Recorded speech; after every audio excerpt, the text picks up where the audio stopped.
আমাদের আগে এরকম শৈশব ছিল। একসময় আমরা গ্রামের মানুষগুলি এইভাবে ঝাঁপিয়ে পড়তো পানিতে। অদ্ভুত না? অনেক সুন্দর লাগছে না? তো এখন সে ছোটবেলার কথা মনে পড়ে গেল। আর আমিও একটা ভিডিও করে নিলাম। ছোট, ছোট বাচ্চারা খেলছে পানিতে। আরো ছেলেপেলে আছে, ওরা নিচে আছে পানিতে। দেখতে পাচ্ছি খুব সুন্দর লাগছে আমাদেরকে দেখে। আমি পরে ওদেরকে বললাম, "তোদেরকে ভিডিও করব।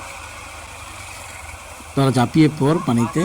দেখতে পাচ্ছেন অনেক সুন্দর করে পানিতে ঢিলা মারছে। ওই যে ছেলেপেলে আরো খেলছে দেখতে পাচ্ছেন। সুন্দর লাগছে, অনেক ভালো লাগছে আরকি। মানে শৈশবের কথা মনে পড়ে গেল আমাদের। এই সময় আমরাও ভালো ছিলাম। এটা একটা ফায়ার সার্ভিসের পুষ্কুনি টঙ্গীতে। বাবা নেংটা বাড়ির দৌড় দিতাম। কত ভালো হইতো রে, কত মজা। আরো শালা রব। নেংটা দৌড় মারতি না? আরে ওর পারে। কি কথা বল, সময় তো মনে করে আমরা নেংটা দৌড় দিছি এক দৌড় বাড়ি। কাকা তোমার মোবাইলে ওয়াটারপ্রুফ? হ্যাঁ একটু পানি ফেলা। হ্যাঁ সর। প্রমাণ হয়ে যাক। আরে হাতার পারে না। পোলা বাইনান্দা ডুবাইতাছে কিছু হয় না?